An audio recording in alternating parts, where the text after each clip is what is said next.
3 roundtables. But the objective, of course, is to have discussion and interaction here today.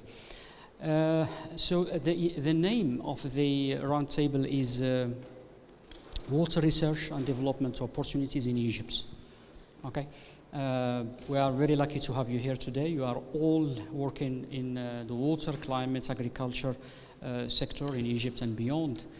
And the objective was to first of all, listen to you in terms of your current work, current dedication, but also how do you see the future in Egypt when it comes to water research and development. And this projection in the future will be also nurtured by the vision of the Ministry of Water Resources and Irrigation when it comes to their flagship program about 2.0 generation irrigation program, and also the updated research agenda of the National Water Research Center, in addition to a brand new product that was developed jointly between the 3 institutions, Ministry of Water, National Water Research Center, and IMI, when it comes to the some of the, let's say urgent and high priority research and development opportunities in Egypt. So the plan is the following. First of all, we will make a tour de table. I'm sure you know each other, but it would be good to make another tour de table for introductions. Second, I will invite Dr. Walid Haqiqi to refresh our minds when it comes to irrigation, 2.0 irrigation program. And then Professor Sharif will again refresh us about the research agenda of the National Water Research Center. Then there will be many discussion, kind of reaction on these 2, let's say, refreshes when it comes to your current focus and current work in Egypt, whenever it is relevant, of course, to the different segments and dimensions that will be covered by or in the 2 presentations. Then I will present what are the outcomes of the first scientific annual meeting between IMI and the Ministry of Water Research and Irrigation and National Research Center, Water Research Center, where we identified the opportunities and the gaps that we probably need to focus in the future in regard to water research and development. And then there will be another round of discussion and reaction to that, to learn also from our respective experiences and also how we see the possible future work when it comes to these identified opportunities. If there are no questions or comments, I think we can start with the tour de table first to make sure that we know each other, and then we go to the presentation. Please. Good afternoon. This is Octavio Quintana. I am the director of PRIMA. PRIMA being a research and innovation program with 20 countries with 700 million euros as a budget, and we do annual calls basically on water management, agriculture, and food. Thank you very much. Thank you so much. Good afternoon to all of you. I am Mohamed Ogui, PRIMA project officer working at the PRIMA Secretariat in Barcelona. Thanks for the kind invitation. مساء الخير. Good afternoon. This is Amira. I'm the climate change advisor at the British Embassy in Cairo. Good afternoon. I'm Walid Nasser, the regional technical lead for environment and climate for IFAD, the International Fund for Agriculture Development. Good afternoon. This is Mohammed Abdel Qadir. I'm the country director for IFAD in Egypt. Good afternoon, everyone. I'm Sharif El Said. I'm the president of the National Water Research Center of Egypt. Good afternoon. I'm Walid Haqiqi, head of the planning sector at the Ministry of Water Resources and Irrigation. Good afternoon. I'm Maysoon Ali, the head of sustainability system at CIB, Commercial International Bank. Good afternoon. I am Noor Abdel Wahab, advisor IMI. Good afternoon. I'm Ayman Ayad. I'm the Water and Social Infrastructure Program Manager in the EU delegation in Cairo. Thank you. And we have participants here. Please introduce yourself. Good evening, everybody. I'm Vasilis Saskonidis. I am researcher of Soil and Water Resources Institute in Greece. Good afternoon, everybody. Saeed Al-Bastami, National Water Research Center. Good afternoon, Rabab Abbas, Planning Sector, Ministry of Water Resources and Irrigation. Good afternoon, Hiba Salman, General Manager of Strategic Planning, Ministry of Water Resources and Irrigation.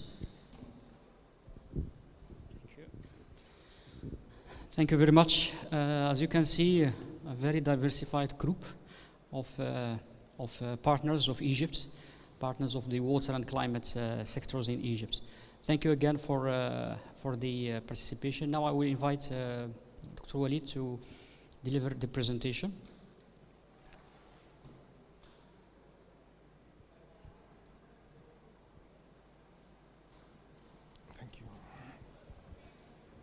So good afternoon again.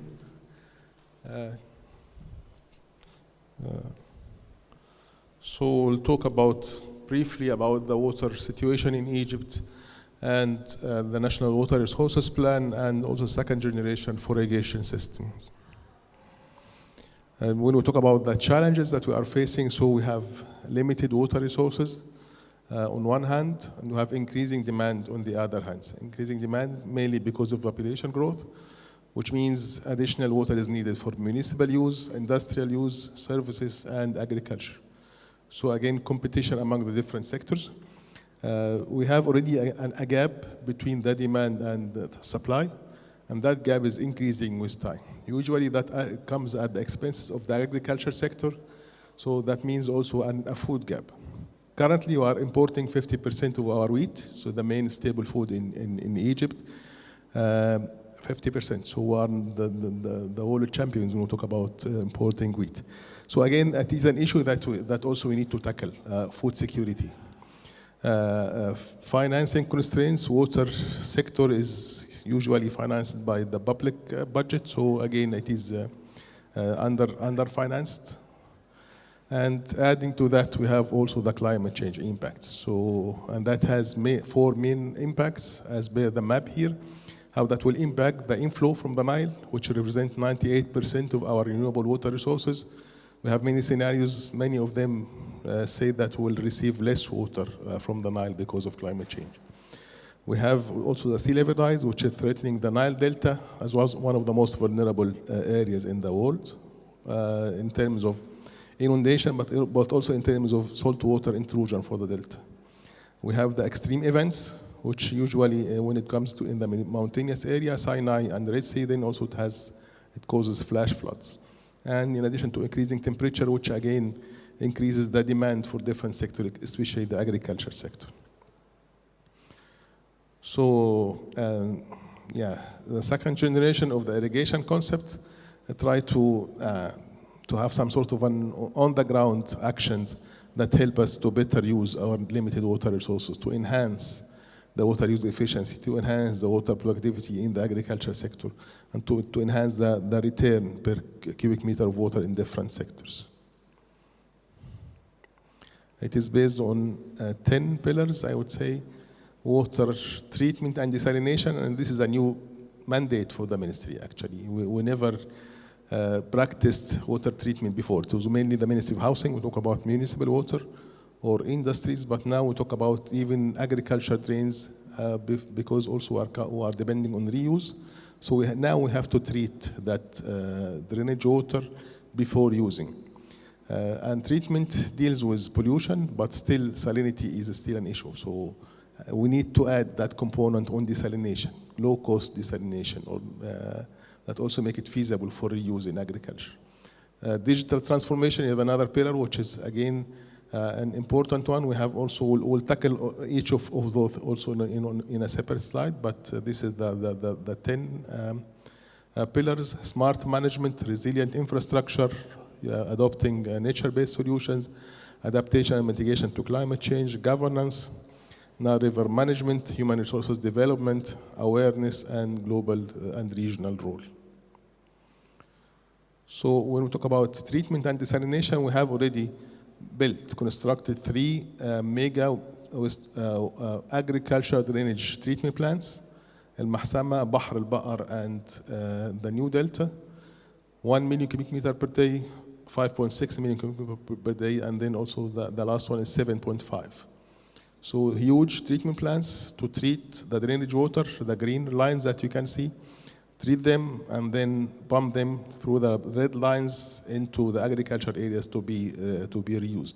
And if they are in full operation, then we talk about 4.8 billion cubic meter per year of treated wastewater to be added to the water budget. So digital transformation, we have many efforts in that, including some interaction with the farmers. So this is one of the applications for the farmers to be aware on when, because Egyptian irrigation system is based on rotation. So you have days on and days off. So through that application, he can know when the canal will be open, when it will be closed. So it is an important piece of information for all farmers. Another interaction with the farmers regarding the well licensing, groundwater wells licensing, again to make it easier for accessing and submitting requests for groundwater licensing. We have also the GIS database for the canals and drainage system, so the full network of canals and drains is there. We talk about 55,000 kilometers of canals and drains. We talk about more than 55,000 structures, water structure as well. They are all in a GIS database. These are some samples. Smart irrigation and irrigation modernization. And the focus is on 3 main areas. So the new or the desert lands, reclaimed lands, it is sandy soil. By law, they should adopt modern irrigation techniques. This is not the case in some of the lands. So again, focus in those areas to switch them back into modern irrigation techniques. In addition to that, we are also focusing together with the Ministry of Agriculture on other 2 priorities, sugarcane areas and the orchard areas. Together, they are around 1 million feddan.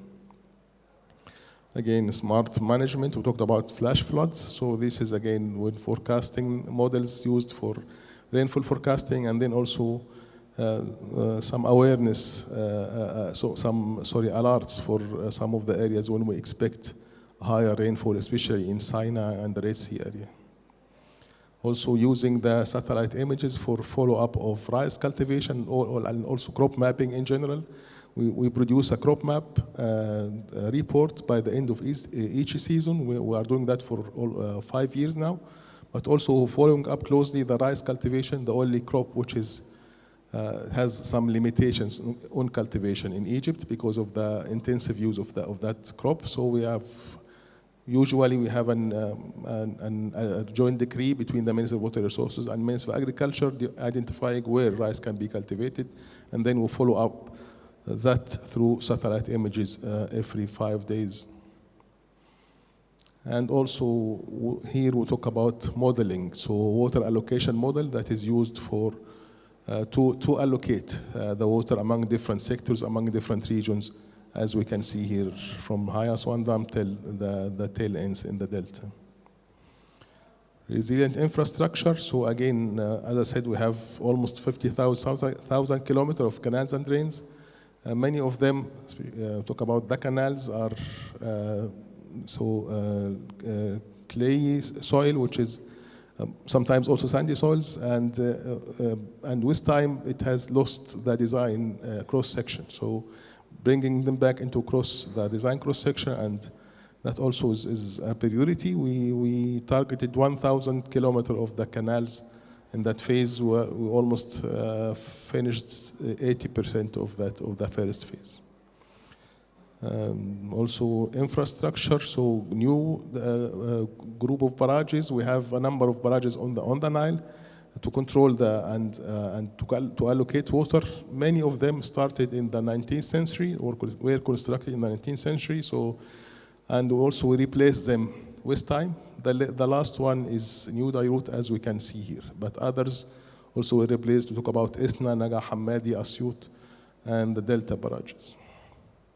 adaptation and mitigation to climate change, some examples for nature-based solutions that we are adopting and using the local knowledge. So usually the farmer in those areas build that fence using bamboo-like weed plants, and with the wind actions, sands accumulate around that fence, and then it has some sort of a dike. You can see before and after.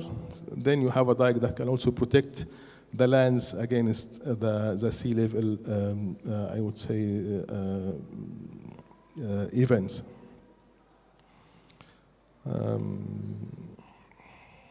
Also some structures to harvest water. Yeah. So as I said, we are receiving, it's not much, but in those areas, Sinai and Red Sea, even that water is really very precious.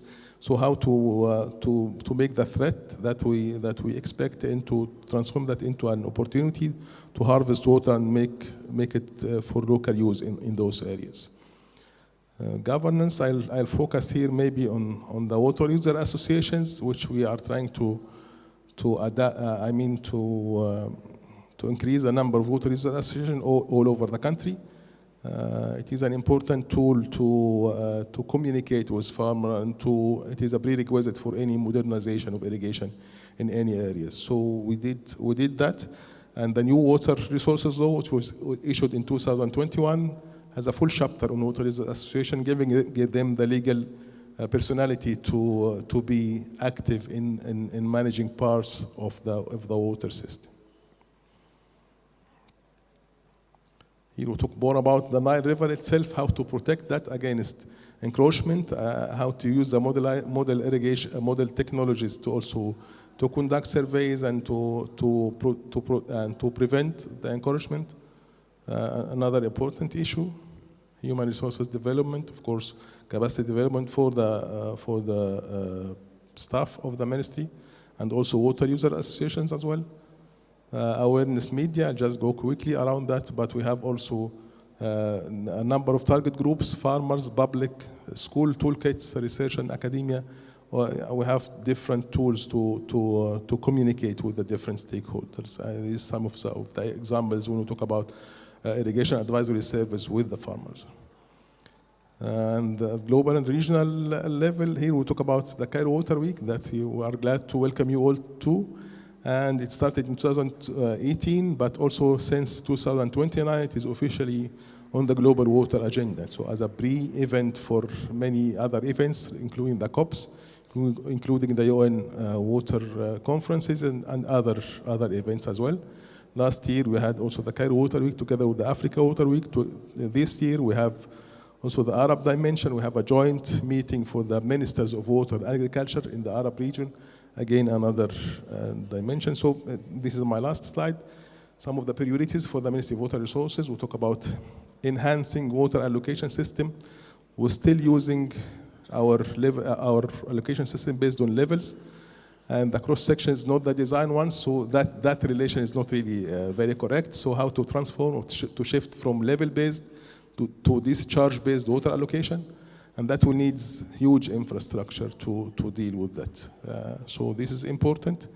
Rehabilitation of pump stations. Most of those pump stations was constructed in the 60s and 70s, so again, they are very old. They need rehabilitation.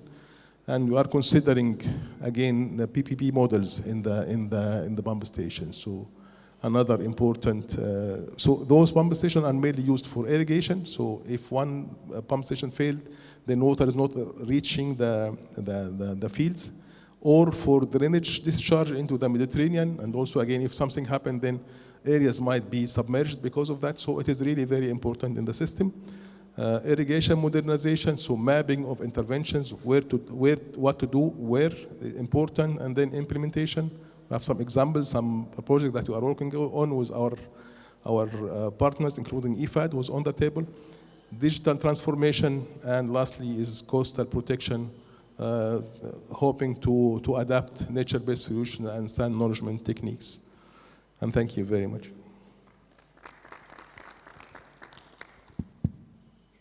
شكرا دكتور. بارك الله فيك. شكرا.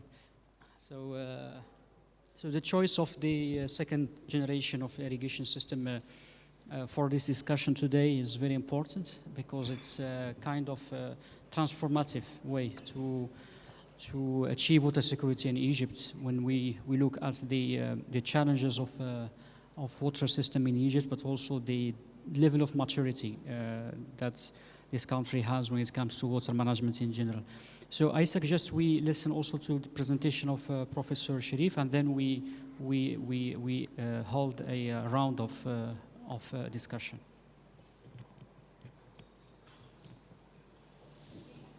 Yeah, please.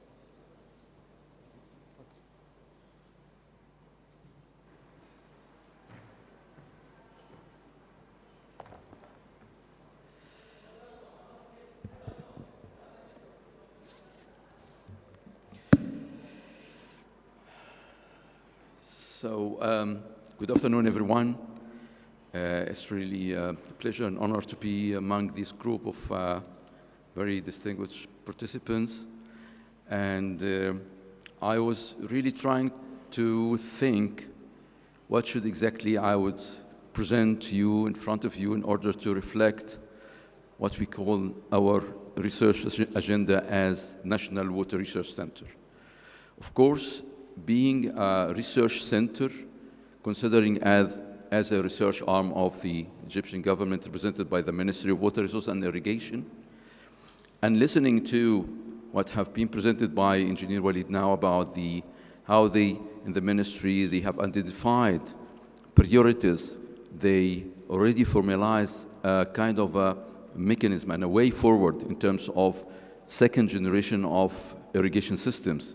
This actually helps us a lot in our research center to try to formulate what we called a kind of a strategic research direction of NWRC. But let me say something before I'm starting presentation, that the core issue that we have identified and we have stick to when we thought about a strategic direction for our research is that water challenges in Egypt is not a challenges that can be solved, can be tackled by one institution. It has to be done through collaboration and partnership. And in Egypt, there are a lot of effort is being done by different other institutions, research institutions, academic institutions who are working in the water sector. They have been working for several years, developing a lot of new solutions, new ideas, even innovative solutions. But let me say that these kind of efforts, while it's not streamlined, it's not in collaboration, the impact is not that high. It's not equal to the effort. It needs some kind of coordination.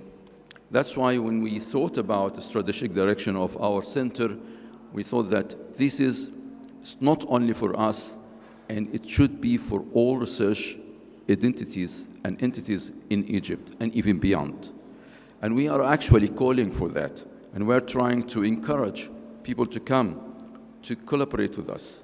And although we are very much busy with supporting the ministry in developing its strategy and policy for water management, we still have the room and research plan. It can look national-wide and collaborate with other partners. So today, maybe if you allow me just to mention that NWRC is celebrating its 50 years anniversary. So, which means that it's strong and experienced center. It's a journey of innovation and also partnership and impact. So that's why I would like today to share with you this new strategic research direction of NWRC. It's a very dynamic way of thinking. It accommodates a lot of other things, but of course, it's coming from the core of what has been identified by the ministry as a new version of irrigation management system, also based on our assessment to the challenges that Egypt is facing. So our roadmap to strengthen collaboration with national and international partners, this is a core of our strategy. and also shaping the next generation of water research and policy. So to understand where we are heading, let's briefly look at where we stand today. Today, oh, sorry. Yeah, I think I have, I don't know if I'm going in the right direction. Yeah. Okay. No, I'm start with thank you. Sorry for that, but it seems that the arrows are in the wrong direction. Let me go back to the start. Sorry for that. Oh my God, I don't know. Is it working correctly?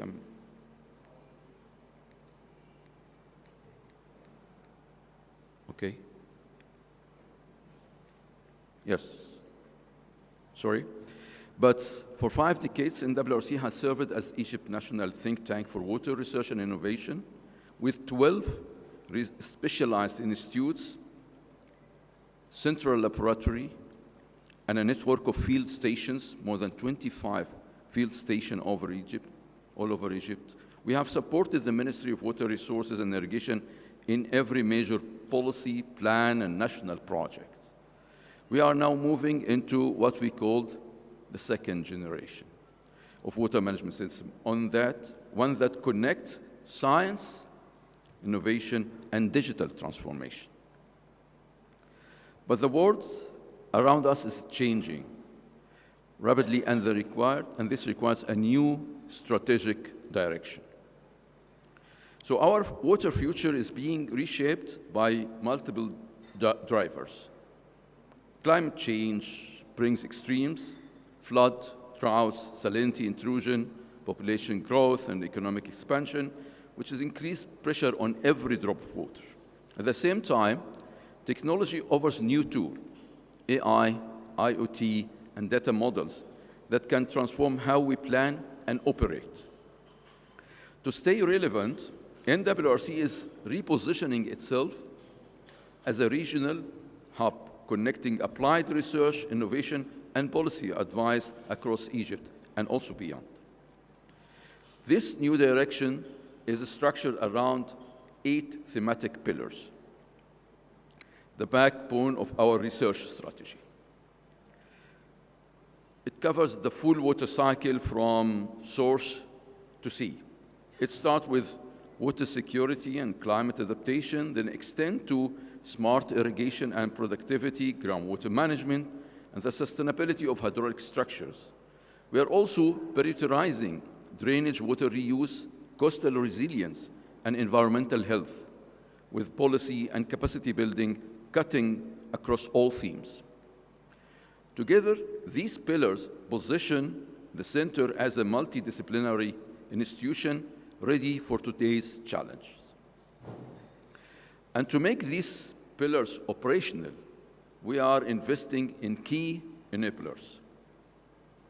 We are building an integrated ecosystem for research and innovation.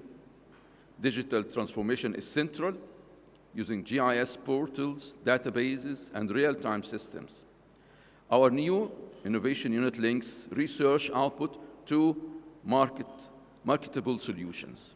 And this is what really we are looking for, how to find the right market to our research outputs. Regional training hubs turn scientific knowledge into practical skills, and our partnership platforms connect researchers, policymakers, and the private sector in one network. And at the heart of this transformation lies partnership, this power of collaboration. NWRC partnership vision is about co-creation, not consultation. We seek long-term, multidisciplinary programs that address regional challenges across Africa and even the Arab region. Our partnership with a lot of international institutions, IHE, Deltares, UNESCO, HP, FAO, and EU, and even Chinese university already show how collaborative science can drive policy impact. Building on that, let me highlight a few flagship initiatives open for collaboration. These include the UNESCO Chair in Transboundary Water Management and Governance. We have applied for that, and hopefully very soon we are going to hear good news about this UNESCO Chair. We are saying that we are trying to establish a regional groundwater training hub, as we identify really groundwater is a very hot issue for us. We are trying to encourage people to come up with a unified national water research agenda that allows us to put the priorities have been identified in the top list of each and every academic and research institution in Egypt, and to come up with a unified research agenda that allows us to streamline the effort and not to be kind of a scattered effort over time. National Climate Change Research and Innovation Network. We were thinking that climate change adaptation and climate change impact now is a very hot issue. And a huge effort has been done over the years in different institutions. Why not to come to bring people together and to network in a coordinated platform to allow us to understand and to identify what has been done, what are the outputs of the research and also the innovation, so we can build on that and fill in the gaps rather than repeating what's being done over the years. We are also developing digital twins for canal system and hydraulic structure, piloting smart irrigation farms, and advancing coastal adaptations through nature-based solutions. Of course, that's based on the priorities identified by the ministry. We are trying to bring some initiative to allow us as a research institution to take it further and to come up with an innovative and out-of-the-box ideas how to support the ministry in doing so. Each of these programs offer an entry point for joint research, capacity development, and innovation. So how can our partners engage with us in this? There are many pathways for collaboration, from joint R&D projects and pilot demonstration to co-funded innovation labs and test beds. We welcome researcher exchanges, joint publication, and shared access to our data systems and field stations. Through our training center, we can also scale capacity building programs for African and regional professionals. Ultimately, all these efforts lead us to towards a common goal, measurable outcomes. We have identified 2030 as a timeline for us. By 2030, NWRC aims to be recognized as a regional center of excellence, delivering applied research that strengthens water security and climate resilience. We aspire to anchor Africa, Arab, Europe cooperation in water governance and ensure that our research translates into tangible benefits for policies, institutions, and communities. So let me conclude with a thought that defines our collective vision. NWRC's next 50 years will not be defined by what we do alone, but by what we build together.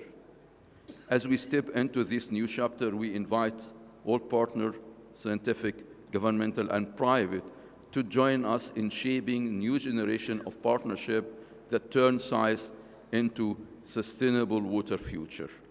Thanks so much, and I look forward for a good session. Thank you.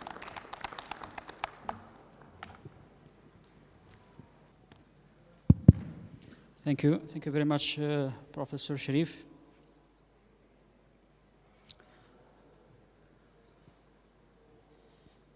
Thank you, and congratulations for the 50 years anniversary. Big legacy and more challenges to tackle from research perspective in the future, inshallah. Good luck. So my suggestion is to have a quick reaction on the insights from the ministry and also for the National Water Research Center.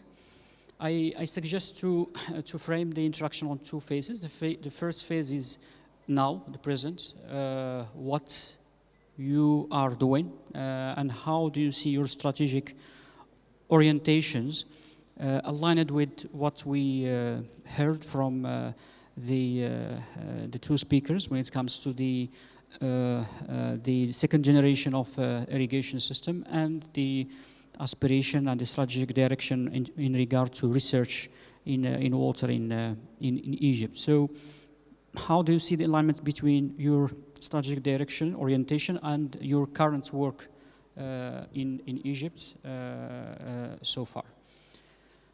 We have two options, either with the tour de table, or we open it and we see if anyone is interested to start, and we take it from there. And unfortunately, Octavia is the first one. Okay, thank you. May I have the slide you had on what stakeholders like us could cooperate with you? You know, yeah. I think it was one. It's going to be difficult because he has to tell the guy to put the presentation back. Oops, well, because I like to go one by one.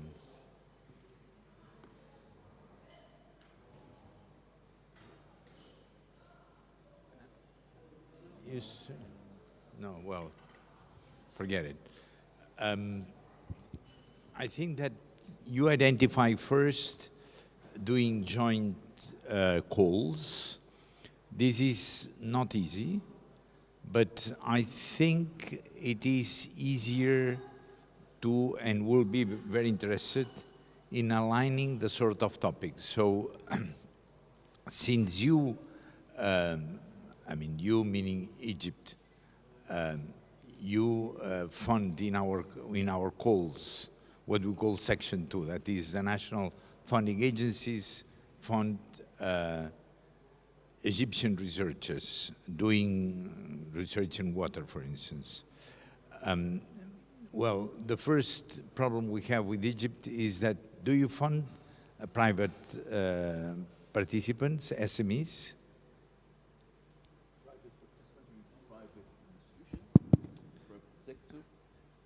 Startups, for instance, if like you put them a call, for instance, for innovators, and they applied as entrepreneurs, you give them like a fund to like proofing the concept, have the minimum viable products, or to do piloting and so on.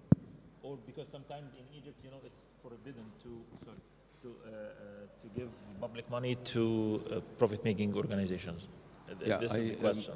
Okay. I think yes, not our national fund, the fund that we received from the government, allow us really to make such things. I mean, we can do it on base of we are inviting students, for example, to do some kind of research based on some identified topics, and we can support them as part of our research agenda. So we have a yearly research plan, we identify topics, and we receive kind of governmental fund to do so. So we can bring people to support that, especially postgraduate students, even undergraduate students. But to call for people to apply and to receive funds from our side, this is it's not an okay. Well, but for us, what is clear is the first three. So maybe not really doing joint calls, but that before you launching the call and us launching the call, we agree on topics that are aligned. And this is, I don't see this very complicated. I mean, it's just a matter of, because this would have an impact in your calls, and for us, the fact that we align is very good. So that's, and that the procedures, there is something that is not here, but the procedures that you have to pay your researchers are as streamlined as possible, so that they, once they get the proposal approved, they get the money soon. That would be the first point. Co-funded innovation, that I will love that. But for that, we need to agree on the rules of the game. So we'll be more than happy to participate in living labs in which, or in whatever innovative innovation labs, or even proof of concept in the field. So more than happy to have this, because it is something that unfortunately we do not have much. So the projects finish at an early stage with TRLs that are low. But if we agree with the call to have TRLs as from a certain level, this would allow you to fund projects that are more mature, and will be more than happy to launch calls for topics that are more mature. So for this, no problem. And finally, a mobility program, would love that too, but we need to think on how we organize. I think that mobility programs are very important. Not just Egyptians going to Europe, but bringing here people that are working and doing research and so on and so forth. So in that they may lead teams, research teams, and then they have certain money to start with, but then they need to commit themselves, these leaders, to commit themselves to, in say 5-6 years time, to be able to attract, to raise funds from international programs, but with teams that are here in Egypt. So for me, I will stop here, but I think that these 3 initiatives are not very difficult, and this would help you and help us. I mean, it's not, we will be, for us, will be a step forward, a very important one. I'll stop here, otherwise the others surely want to participate. Better not to have all the team at once. No, I think it's meant to be, it's fine. It's okay in sequence? Okay. Okay, thank you so much for both of you, because I think you drew a very clear picture about how the water sector is in Egypt. I'm Egyptian for sure, basically. Okay, to continue on what Octavie mentioned, also it's very important to present to you or to share with you how we are developing or defining our topics. Like every year, we are launching calls for application, and it is top down, like we specify what are the needs or the challenges that we are asking the innovators, the entrepreneurs, the companies, private, academia, to work together to find solutions. We have a scientific advisory committee, or the SAC members.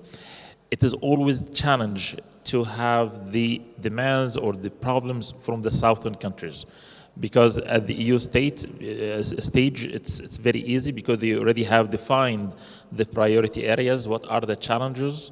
So if you knock the door of the European Commission, they can give you like, okay, for the water, those are the challenges for the EU. But for the southern countries like Egypt, Tunisia, Morocco, and so on, we are pretty sure that there are so many studies and analysis about what are the challenges, but we need to get those challenges so we can reflect it on the future topics. And this led to the second point about the synergy that we can have with you, because so far we have 21 BRIMA projects implemented in the water sector in Egypt. We have 7 projects in the WIF nexus implemented in Egypt, and many of them implemented by public organizations like the Desert Research Center, ARC, NRC, Cairo University, Ain Shams University, and Alexandria University.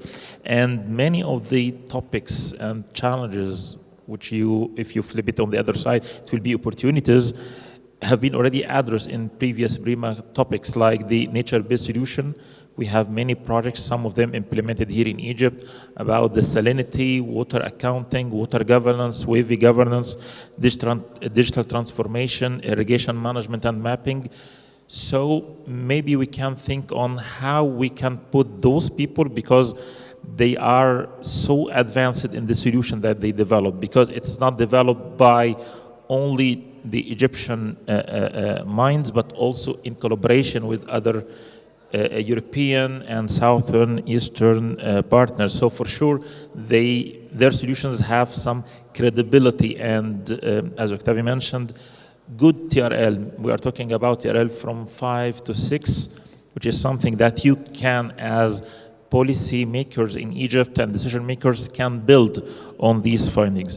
The last point, and then I will stop, about something, as Octavio already mentioning, about the training and the capacity building, because we, every year, we are organizing training sessions mainly in the southern countries in order to raise the capacities of the researchers to apply not only for BRIMA but to other EU funding such as Horizon Europe, which is much bigger than BRIMA. Especially now, Egypt will have a privilege to be an associated country to the Horizon Europe, and we will sign the agreement about the association agreement in the next few days in Brussels. So I think now it will be a good chance for the Egyptian researchers and the academic sector to raise their capacities and encourage them and to guide them how and where you can have partnerships with your counterpartners in Europe and build the capacity. Regarding to the mobility, unfortunately, BRIMA is not a mobility program. However, mobility can be an integral element of the research and innovation project, but there are many programs under Horizon Europe, such as Maria Skłodowska-Curie, and Egypt is performing very well in this this instrument. If I remember correctly, we have one of the highest success rate, I don't know why, in this mobility staff exchange program between Egypt and the EU partners. And yeah, I think this will be as well a good chance for Egyptian researchers, because as Octavio mentioned, it is a learning process. And how many workshops we can provide, this is okay, but once you try to write something or to develop something with your European partners and so on, you succeed or fail, but it is, you learn something, and next time you will have a better chance to be funded.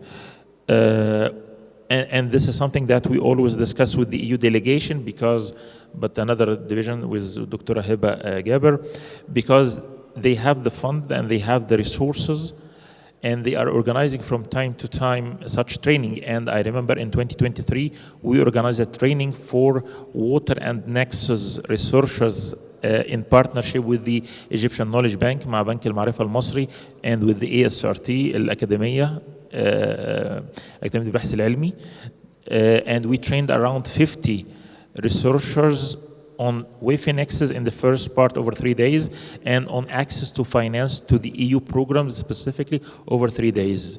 And we trained them on how to prepare like a proposal, tentative for sure, and to guide them how to build a consortium, because this one of the main problems that we have in Egypt and all in the southern countries, how to find a reliable partners and coordinators and to build your consortium.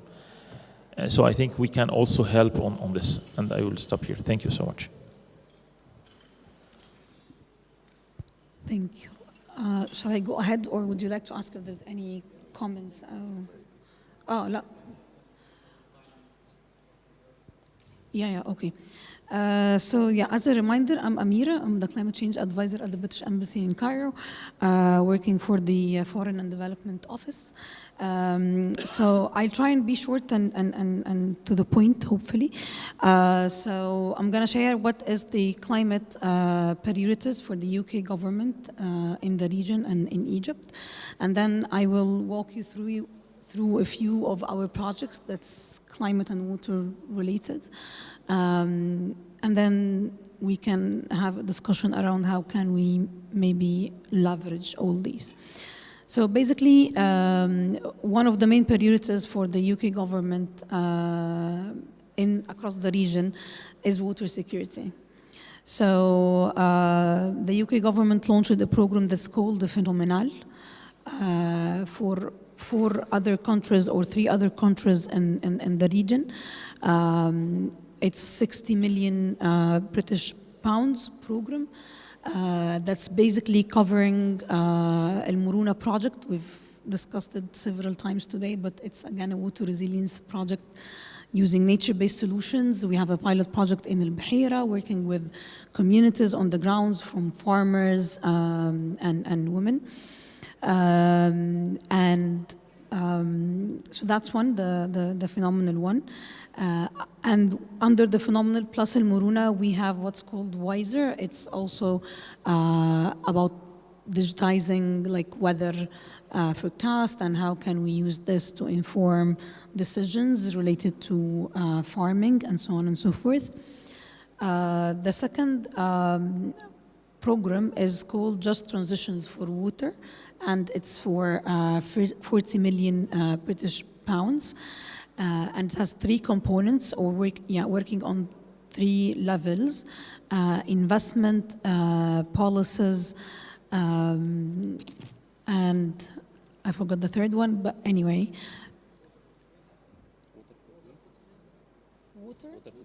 Water footprint, thank you, yes. And so now we're in Egypt here, where we co-developed actually the water resilience tracker, which is again under this Just Transition program, that allows the country on a national level to define or identify exactly the areas where there is water vulnerability, and like assess also if this is not the best use of water, but actually how can the water usage across the nation can be also well positioned. So these are one of our, or two of our biggest programs in the region and in Egypt. Speaking about studies, you mentioned that your studies on water and what are the challenges and so on and so forth. So also there's a funded study by the UK, it's called Care for Water.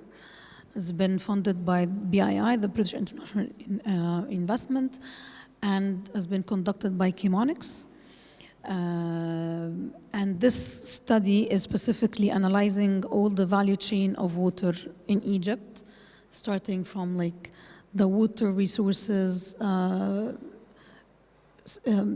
main source, the Nile, and then like water purification, water distribution, water treatment, and so on and so forth. So the whole value chain or supply chain for water, and assessing where is exactly the most maybe inefficient part of the system, or what kind of interventions could be best placed so that we can achieve an impact and kind of minimize any rework or putting money where it's not really needed. That's the last one that I'm going to end with, is that we are working with the World Bank also to develop a model for blended finance for desalination. So also that's with the support of the UK government, is how can we bring in the private sector or PPPs, public-private partnership, actually to enhance water desalination or have more desalination plants across the country. And I think the latest is that the bids is going to be public this Q or this quarter of the year for businesses or companies who wants to also again invest in desalination with this specific blended finance model. So yeah, that's all to say that we would like to, whenever possible, arrange efforts with other development partners, research institutions, and of course, we always work in under the bigger umbrella of what the Egyptian government actually is prioritizing. So we would like to do this sort of coordination and building on each other's, and also identify if there's any kind of gap or an area of focus that we haven't yet touched upon that we can maybe unfold in the coming period. Yeah, I'll stop here. Thank you. Okay, thank you very much. And I'll give the microphone to Walid. Just to let you know that irrigation water and climate smart intervention is always on the agenda for IFAD funded project. And we have a long experience working in irrigation water in Egypt and in the region.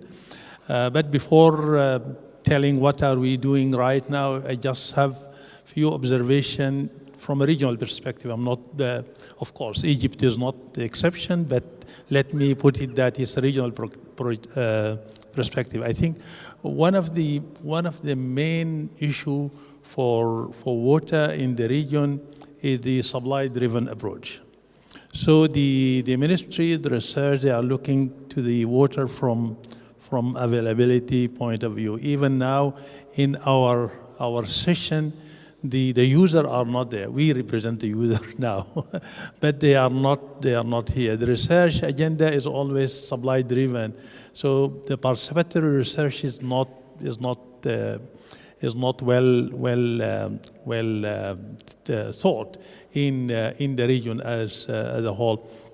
There is also an element which is, I think it's a miss opportunity for Egypt and other, because we have an experience in that.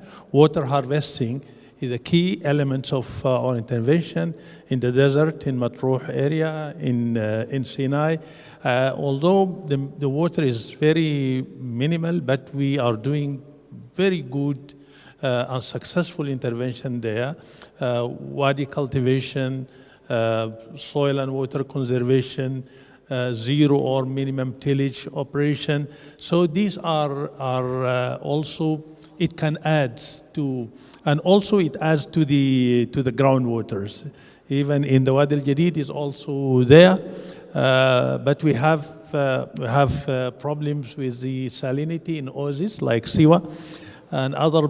This is also, it's not pure agriculture. It's irrigation aspects that need to be looked at. There is a desert research center, and I think there is a good potential to collaborate with both of you. That is one. Currently, we have 4 ongoing projects. All of them, they have climate smart or water related project. We have the sustainable livelihood agriculture project, where we do canal lining, we do drainage system, but of course, the main element for us, which is we believe it's very good, and Walid mentioned that, is the water user association, because sustainability is an issue in our intervention, is always an issue. And we believe that we need to give the farmers responsibility. The water in the region also is considered as a public goods. And this has also some implication and repercussions on the use, sustainability, and efficiency. So these are used. And then we have the PRIDE, the promotion of investment of resilience in desert area.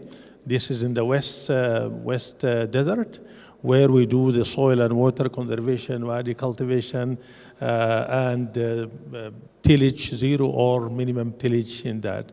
And then we have what we call the STAR, Sustainable Transformation of Agriculture in Middle Egypt, where we are trying to promote modern irrigation technology. And our approach is a little bit different, because we have a differentiated approach for new lands, and old NALs. And because the structure is different, the features are different, the way of using water are different, the capacity of the farmers is different. So we have a differentiated water use management in new lands and in all that. And this is in line with the government policy. And then we are, as IFAD, we are leading also the food pillar of the Nexus for Water, Food and Energy. And we design a project based on the lessons learned from our previous intervention of EDU on farm water management, because we believe that the irrigation water should be looked as a system approach rather than on-farm, tertiary, secondary, and minor clan. So the latest program we have is called CROWN, Climate Resilient On-Farm Water Management, and it's tackle the irrigation system, the whole system, not only the on-farm. We could do a lot on the on-farm with the farmers, but unless we have the system efficiently working, the on-farm will not be successful. I'll stop here, and probably Walid from climate and regional perspective, because he is our leading specialist. Thank you, Mohammed. I think you said most of it. I just want to emphasize that based on the two presentations from our colleagues, you presented a very comprehensive strategy for Egypt for irrigation, and it's fully aligned with IFAD approach on how, as Mohammed mentioned, because we look at it in a comprehensive way. Water, of course, is a main element along with land for agriculture. And agriculture is a main source of income for livelihood, for rural population and smallholders that IFAD focuses on. So in our projects, we focus a lot on water and irrigation, but we link it up to value chains, crops, and market access to have feasible investments, because IFAD provide mostly loans and grants to smallholder farmers, to the governments, to enhance productivity and livelihoods. The main elements behind it that we need to strengthen is resilience to climate change. Under that, we have water and land management. So we see it as a comprehensive manner. So whatever we invest in water is linked to this full value chain to make the investment feasible. And this is what we are implementing in all the projects in Egypt, and especially in the new CROWN project, that would also be complemented with additional funding from other sources in the future, emphasizing on these elements. We bring also the new technologies for climate-smart agriculture, using digitalization, precision agriculture, precision water management, geospatial analysis using GIS, remote sensing, all the new technologies that would help the country and the institutions to upgrade and have more efficient systems for water management and ultimately for crops. And we need to link up, I mean, if we have the best water management system, but we don't have good crop management and good productivity, then we also don't gain all the benefits that we want. So we try to link up also the water needs and water management with agriculture. So we have the Ministry of Agriculture also as a main partner, in addition to the Ministry of Water and Irrigation, to have a good water footprint for the crops, for the value chain, until we reach the market.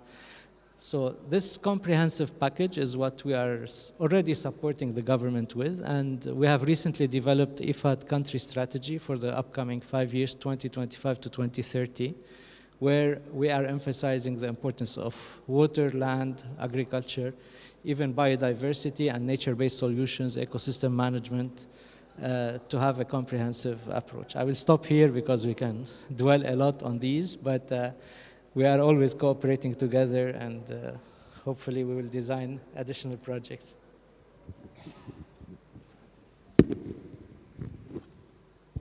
Okay, I will be focused, and I'm going to talk about finance, money. So for me, I'm going to present the 3 areas of development, which I think from banking perspective that we have to work on. First point that related to data. We have a very limited data and the accuracy of the data.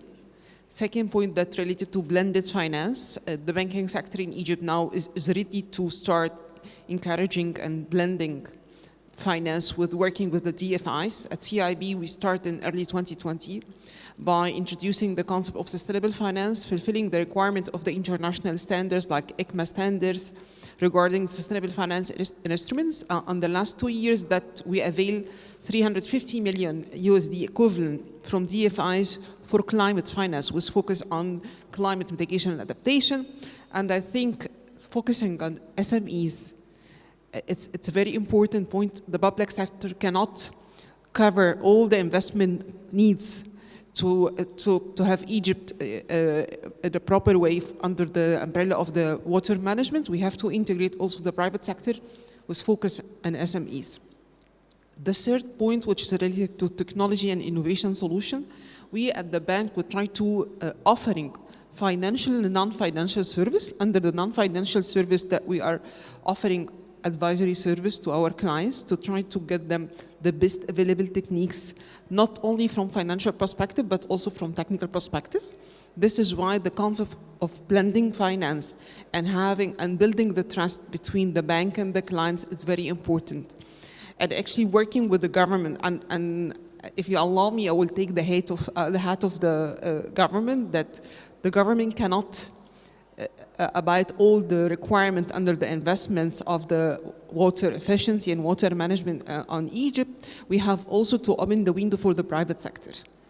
And I think in the last few years that we have different programs under different DFIs like IFC, Green Finance, the Green Bond, EBRD GAF program, AFD, and Proparco under the Green Climate Fund. I mean, there is a lot of global capital which we can mobilize under the umbrella of sustainable finance.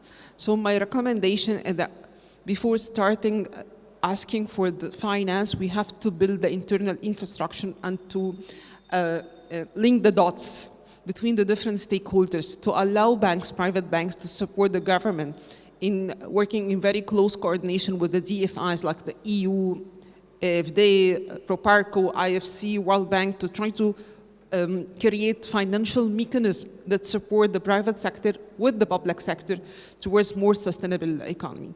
At CIB also we are offering specific programs related to some sectors like sustainable agriculture. Under these programs that we are not only focusing on offering cheap funding, but we also focusing on creating and building the sector infrastructure by offering advisory service, technical assistance, cost-benefit analysis. We try to prove the business case when we integrated the sustainability and sustainable finance principle across the lending of different sectors.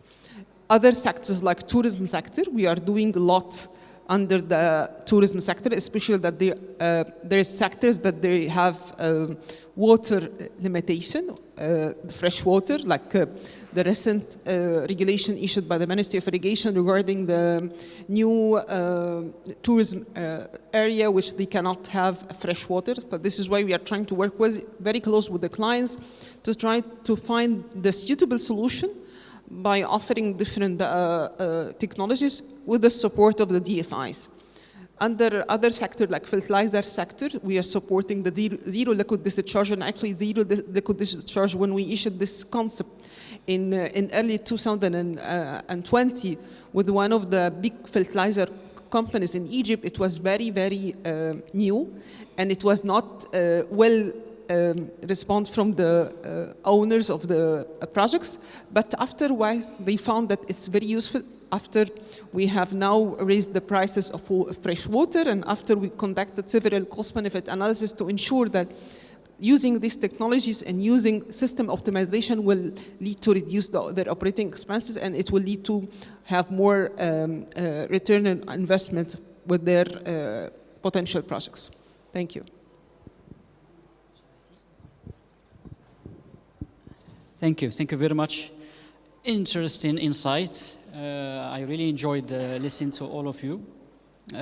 So my suggestion, there will be probably 10-minute presentation. As I said, the outcomes of our collective intelligence exercise with our two partners. And then we can close with a final round of remarks. I will take it from there if you might not mind.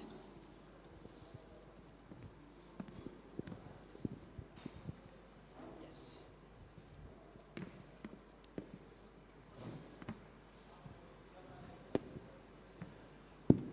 All right, just to be prepared, the next, let's say, round of reflection will be much more focused on the future, okay? Based on, I'm sure you are in the process of thinking about the next generation of programs and also cooperation frameworks. Probably it would be also good to share with us, if possible, what might be the next, let's say, shape of these programs. So here I will be sharing with you the or let's say the outline of the what we call the collaboration roadmap between IMI and the Ministry of Water Resources and Irrigation and the National Water Research Center for the next 5 years. And this result came through a process that I will explain. But before that, just for those who are not familiar with IMI, so we are an international research for development organization, non-profit, focusing on research in the water sector, headquartered in Sri Lanka, with regional offices and country offices in Africa and Asia. Of course, we do research, but we also value cooperation. So we support our partners to achieve water security through research and cooperation. So this is our motto. And this chart represents, let's say, how we do things. And this is coming from our brand new strategy that was launched during last Cairo Water Week and will take us till 2030. So we have 3 strategic pillars: overcoming global inequalities, mitigating water risks and also climate risks, of course, because water risks are climate risks, and then managing water in a sustainable way. We do that through 4 levers. The first one about gender, youth, and social inclusion. The second one is about water governance and institutional frameworks. The third is about scaling, finance, and investments. And the fourth one is about data science and water data science. So we have 4 groups of researchers who are basically researcher scientists. We are almost 300 in the world, and we are dispatched and spread over these 4 groups of dedication in our research. So as I said, through a very meticulous process, we worked with the Ministry of Water Resources and Irrigation to identify what might be the next generation of the focus areas that our collaboration should focus on. Of course, we collaborate with the ministry since a long time ago across many sectors, many dimensions. And in last June, we signed our MOU that is framing a little bit this collaboration. And in the same time, we hold our strategic meeting that we call annual scientific meeting. 6 roundtables around 6 strategic topics that were co-identified with the ministry to see what we are doing till now and what should be the focus in the next 5 years. So here I will be sharing with you for the first time what are these 6 dimensions or 6 pillars with a quick explanation. I already discussed this, so this is the first one. The first one is about irrigation modernization and services. First of all, I need to say that these results are coming from what IMI can do, what IMI is doing. So what is the scope of IMI? Second is the strategic orientation of the ministry. And third, of course, the agenda of research of the ministry and the National Water Research Center. So here we're talking about irrigation modernization and services. Of course, you will see here what is the bottleneck that we co-identified, or what is the focus, and how to address it from ministry, NWRC, and IMI collaboration perspective. So we do already a lot of work with the ministry in terms of irrigation, in terms of demonstration of modern irrigation, solar-powered irrigation. We also develop in the region platforms and dashboards for irrigation efficiency and irrigation productivity monitoring. So the 3 or 4 areas that we will be focusing on are more or less the same, but with a little bit more focus on leveraging on remote sensing and also the dashboards for to monitor the productivity and efficiency in sectors, and also why not governor rates, and then upscale one of our latest model that we call gains for gains, which is about very sharp KPIs, multi-scale in terms of geography and also in terms of crops, that is given also kind of early warning systems and advisory services through WhatsApp or SMS. The second dimension or pillar is about water quality, wastewater, and safe reuse. IMI is very active in the water quality and reuse in the region. We've had chance to run a lot of programs and projects with the ministry and also in the region. And we are still active. We just launched a new project with the Google Foundation to use AI to optimize the acceleration of wastewater infrastructure across space and also across time in the future. Egypt is one of these countries, and we identified more opportunities. For example, where are the opportunities to swap water? What are the uses that can be done using treated wastewater rather than fresh water, for example, which we call water swap. New uses for marginal water in a sustainable way. Behavior change and social acceptance, it's something that we worked on, and there will be a lot of things to do, of course, in this regard. Circular economy and the business models that are adapted to the context of Egypt. And here I will concur also on the importance of SMEs. This is something that we've done previously, and I think there will be also a lot of things to be done in this regard. And of course, capacity building when it comes to low-cost desalination and also circular economy based projects. The third pillar is about coastal resilience and nature-based solutions. As Ms. Amira mentioned, FCDO is funding interesting program on nature-based solutions in the region called Al Muruna. This project is led by IMI. So we are the lead of this project in the region. And of course, Egypt is one of the 4 countries. We are collaborating with the ministry and other partners here and in the region. And we are starting populating a lot of evidences on how to scale up what we already demonstrated in Bahira in Egypt, and also how to mainstream nature-based solutions in the climate and water strategies and plans. Of course, we also agreed on the importance of nature-based solutions to increase or enhance the protection of coastal areas, and merging the nature-based solutions with cutting-edge remote sensing and AI tools to increase what we call 360 protection and preparedness to seawater rise, but also to other phenomena, including seawater intrusion and salinity consequences. The fourth pillar is about water digital solutions and decision support. It's something that IMI is very active on again. We've built a lot of dashboards that are replicating complex water parameters coming from complex modeling and simulation works. IMI is very active in terms of Water Accounting Plus, similarly to the ministry.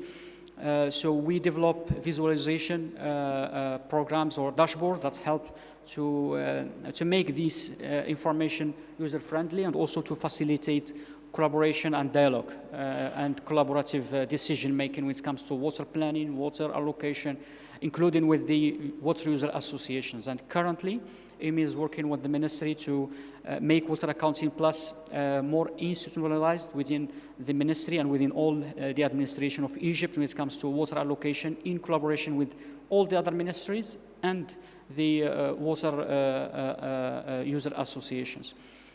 We see a lot of importance and opportunity for AI. We have a quite significant team focusing on what we call future water data science, focusing on the importance of AI and machine learning in filling the gaps when it comes to water, climate, land data, but also in developing digital twin to manage water allocation, water planning, and forecasting across scales and time.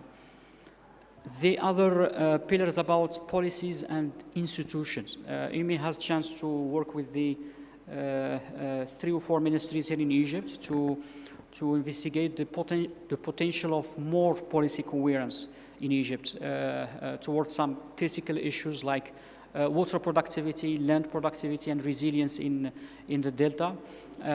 It is only a start. We have a lot of results, but we see the potential to continue this. Agriculture desalination. So desalination is something that the government of Egypt is investing on. So what are the policies and institutions that need to be there to make this investments resilient and sustainable? And also how to empower the water user associations within the water councils that are also under implementation. Salinity, so EMI worked with some partners here in Egypt to first update the status of salinity in Egypt in most of the growing areas, but also to develop an index that is based on both, lab tests, but also remote sensing as a proxy to make it as kind of easy, friendly user tool to monitor going forward the salinity progress in the growing areas. We also looked at we are currently looking at what are the policy gaps and institutional gaps that need to be addressed to make, to scale as soon as possible in the best and fastest way all the solutions, techniques, practices that can help in mitigating salinity. This is under development with the ministry as well and other partners. And we are also looking at how market systems can help also to mainstream and scale up these technologies and practices, in addition to the role of solar-powered irrigation in this regard. The last pillar is about scaling and private sector role. EMIs, again, had chance to work a lot on private sector role and the empowerments and enabling environment for SMEs and startups to provide part of the solution when it comes to water issues. And one of the programs that was led by my colleague, Dr. Noura, is about empowering these SMEs from enabling environment from policy, but also from matchmaking with finance institutions and finance opportunities, looking at their ESG agenda and also any other bottleneck that they might have, including the technical assistance for their issues that they have in their business models. So we also think that this is in agreement, of course, with the ministry. There's something of high potential to, as I said, bring parts of these solutions to what we need to focus on in terms of water security. And we thought of a concept that we called with the National Water Research Center a knowledge hub, where it's kind of one-stop shop for all successful or promising solutions, technologies that can be scaled up with a little bit focus on technologies aspects. And also the solutions that integrate or incorporate the Wi-Fi Nexus approach. So more or less, these are the 6 dimensions, but I will call my colleague, Dr. Noura, if she wants to reflect a little bit on this one and any other dimensions before to go for the last round of table.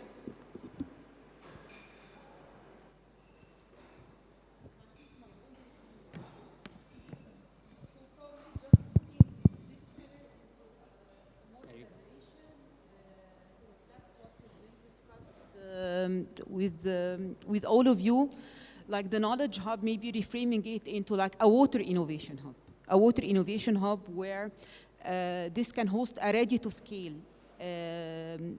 water innovation by an SMEs or entrepreneurs that can get seed funding from DFIs and commercial banks to scale their solution, and also technical assistance from the ministry.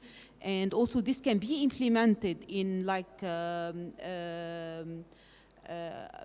pilot for maybe farmer field school, or like a demo plot to test like the proof of concept for this, so that it can be scaled up later on. And it can combine also like these water innovation hub policy innovations as well, because of, as we all know, that like the previous pillar, that there is a need to work on policy coherence and on policy like complementary policy innovations that can lead to like upscaling of these innovations. So we have discussed in the scientific meeting with the ministry and the Water Research Center like this idea, and would like to really have ambition to take this forward because it really, we believe that there could be some sort of a matchmaking between your strategic objectives and also the ministry's strategic objectives. Thank you. Thank you, Dr. Noura. And just one more info or let's say comment. When I say we, IMI, Ministry of Water and the National Water Research Center, we think that a lot of innovations are there. And my colleagues from PRIMA already mentioned that. I'm sure that you all have a big legacy of projects, interventions, programs. So the idea behind this hub is also to bring a kind of, as I said, one-stop shop where all these successful practices or innovations are there, ready to be scaled up, and also with the mechanisms that are required to help these innovations to be used at larger scale. So basically, this is what we would like to say from our side. We can go to probably the last round as a close-in. Personally, I would love to hear from you, of course, any reaction about what we agreed, the three of us, in this roadmap, but also how do you see the future and what might be your future, let's say, focus in the near future in Egypt. But this time I will start from Dr. Maysoon. I will start by saying CIB is ready to start working in a program that can tackle some of the elements presented today with special focus on private sector finance.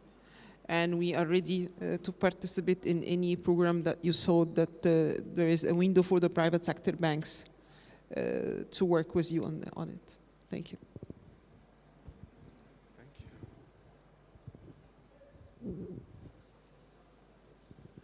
Okay. What is the question?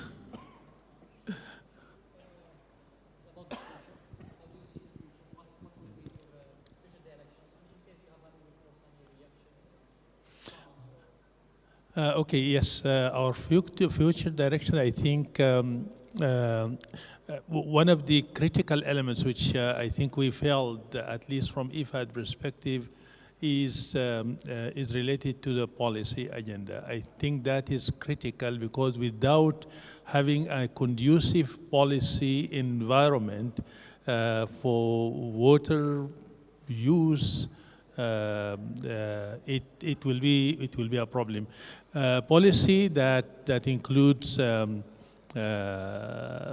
I said, supply-demand analysis, that include finance, because I think in one of the areas where the government, Walid, correct me, the government allocated relatively big lands in desert areas, where the investors, they have the capacity to have small desalination plants, and they could do that, but they kept the land. For Al-Mughra, for example, it was kept for almost 20 years now, and nothing happened. They are waiting for the government to do something for them. That cannot happen. The government, I don't think the government has the resources to do that. So the concessions that is given to the investor, it should be also supported by some of the instruction how to make use of these land. And we have an experience for small desalination plant which costs $5 million, and I'm sure some of the investors which we met, they have resources to do that, but they are still waiting for donors to support them, waiting for the government to come and do work for them. But at the same time, the research, we have to work for these investors to be assured that they can crop something that is more suitable to such land. The research, it should be a public good. So the research should be there to inform the investors what to do. So I think the policy area, we are still, at least from IFAD, let me blame here, from IFAD perspective, we are not, we know it's difficult, but we are trying, and I think we need to exert more to offer on that.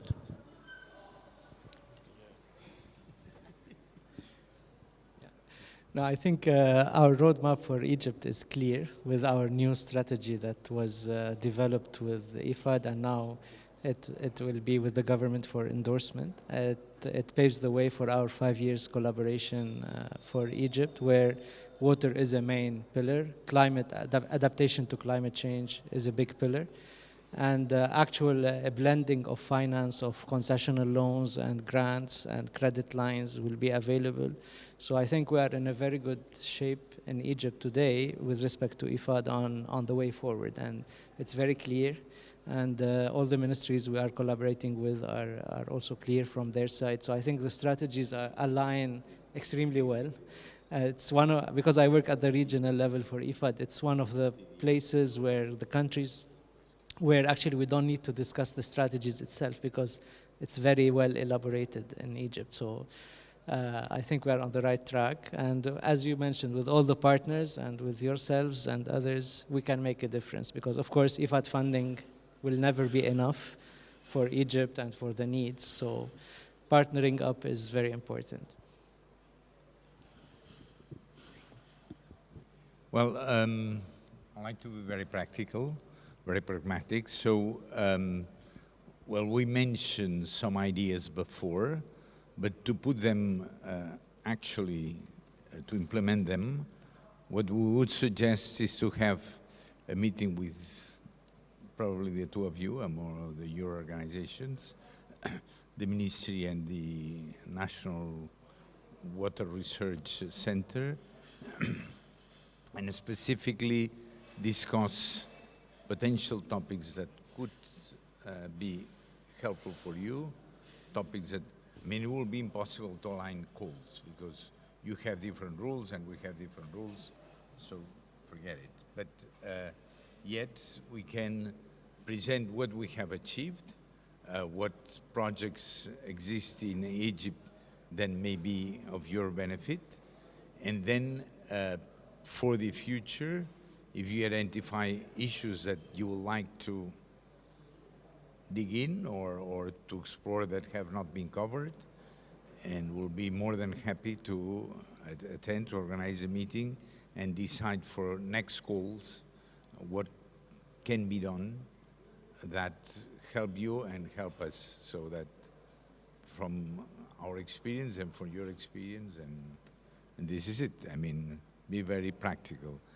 Also on the mobility program, I mean, we have a long experience, not only from here, but in different places in Europe and so on what I said, the mobility programs in which you bring, in principle, Egyptians, because that would be the ideal situation. Egyptians being in the US, in Europe, in wherever, come here, set a program, you have them to fund, and then they raise funds.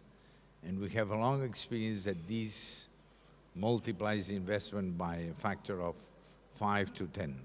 So this is, and you create here a very good center of whatever. And we need to recognize that there are no so many good places in which water, I mean, in the world, because since we are in the region probably with more water stress, many experts are from here because this is what helps them to work. So I'll stop here because it's very late, and I think that this summarizes what you want to say. Yeah, no.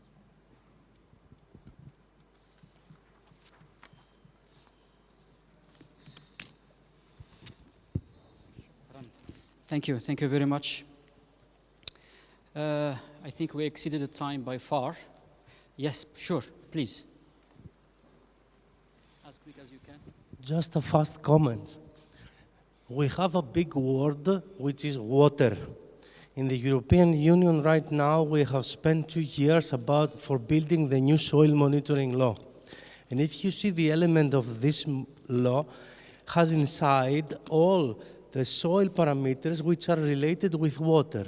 For example, soil erosion by water, soil pollution by water, soil salinity from water. So everything is linked to water, but is focused on soil health. And all the funds of PRIMA and Horizon programs of these periods are focused on soil.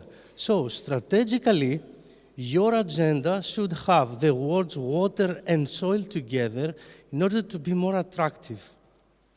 Since you already do the same things, because you have all the elements to study these parameters, you have all the accredited laboratories, you have everything inside.